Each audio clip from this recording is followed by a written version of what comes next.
So for this review video, we're going to be looking at a Academy kit, specifically their 1/48 scale Mig-29AS.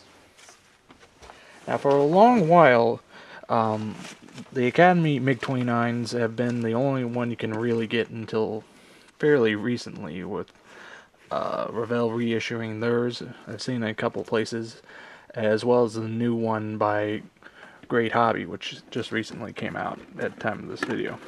So let's get into it.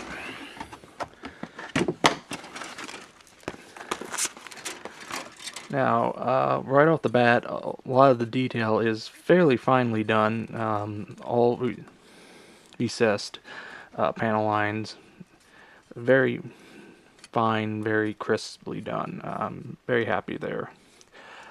Cockpit detail, though, is a little bit wanting. Detail's kind of lacking. I would definitely say consider going after a aftermarket cockpit set, as the detail just simply isn't there in the kit's rendition of it. Also don't care for the fact that they include the pitot tube attached to the nose, as frankly that to me screams as something that could very easily get knocked off when you're painting, or just even kit sitting in the box. Moving on, seat seems a little oversized also. And much the same in terms of detail with regards to the instrument panel. Again, detail is not quite there. As far as everything else on this sprue, you do get a lot of your weapons. You do get 3 different types of missiles. Fortunately, I'm not really familiar with the Russian missiles, but I do believe you have long, medium, and short. Detail-wise, they're, again, not super detailed, but they're passable. I would consider going aftermarket for the weapons, though. And that everything seems very nicely done there. Moving on, we got 2 halves for the centerline fuel tank, which unfortunately you only get 1. But air brake, which I do like the fact that they give you the option to do it open or close. You'll see later when we get into the instruction sheet. Given 2 different sets of, or 2 different slightly versions of some of the vanes, either in open or closed position, which is a nice addition. Here we have the forward nose gear, the forward half of it, which is fairly detailed. Obviously, this would be an area where you could spurge, but at the same time, as I said, it's passable enough that you don't have to go out and get an aftermarket. Now, here on the nozzles is something I really do not care for, is when companies do these sort of center post things, as it just makes cleanup a bear, as then you have to really sand out the inside to get them smooth and to look correct. And just, I really do not care for that. I know it's to protect it, but it's overkill. Now, one thing that's probably not going to show up on camera too well, but if you look on the wheels, they actually include the some of the stenciling that's on there, which is a nice little touch that's not really noticeable, but nicely done. Landing gear here is good. Vanes and exhaust, everything's really nicely done there. Now here we get into the beef of the kit. I do like the fact that they did the tailplanes as just a single piece. That makes assembly a lot easier and a lot less bothersome. The only complaint I would say, though, is they could have had the rudder as separate parts, but that's a little nitpicky.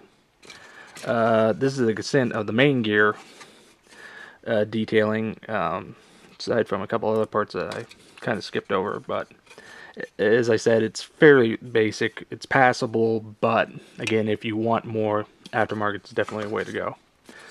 As far as surface detail, much the same. Everything's very smooth and nicely done. Next, as far as clear parts, nice, again, very nicely done. No center mold lines, so these are pretty much just drop in and good to go. Now, wings and the chin pod, or not chin pod, the inlets are much the same detailing. Other than that, there's nothing really that sort of jumps out at me that needs to be said. You're only given one position for the ailerons and flaps, which, again, is something that would have been nice to have. Now, moving on. Now, one of the reasons I got this kit was because of the decal pattern, the full digital sort of breakdown. The only problem is that some of these larger details are going to be a bit of a pain, since they are larger, they're going to take a lot more work and care to get down properly. But other than that, they're all very nicely done, very crisp, very sharp. Great job there. If I recall, they're actually printed by Cartograph, so one of the better companies to get decals from.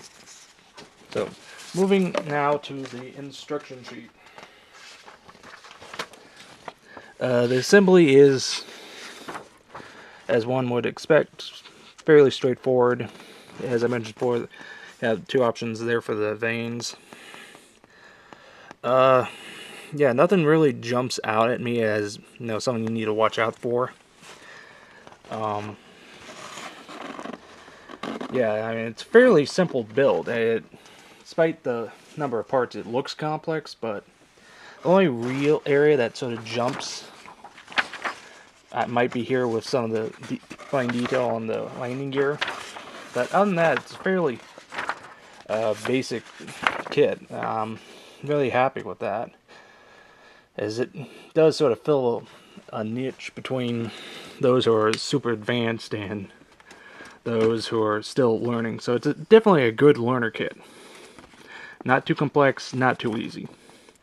One complaint I did find, though, was here on the painting scheme, as initially I was having a little trouble figuring out what the base fuselage color was until I noticed that up in the corner. It would have been nice had they, put the call out in with all the others, but since it is only one color, it kind of does make sense just to do that. But that's something to be careful for and watch out. So yeah, overall, this is a good kit. It still stands up fairly well, especially with the interesting decal scheme.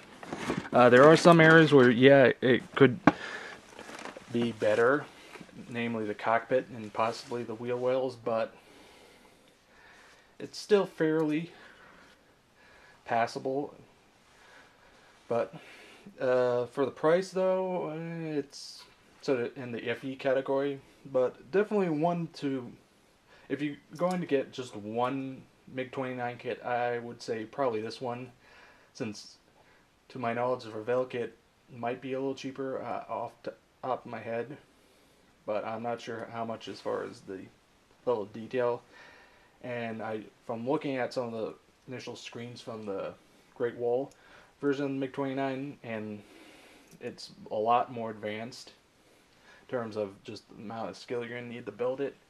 That, and from what I recall, it's also almost double the cost. So I would say this is the best mid-range. If you had to pick one, go with this one. So that was a look at Academy's 1/48 scale Mig-29AS.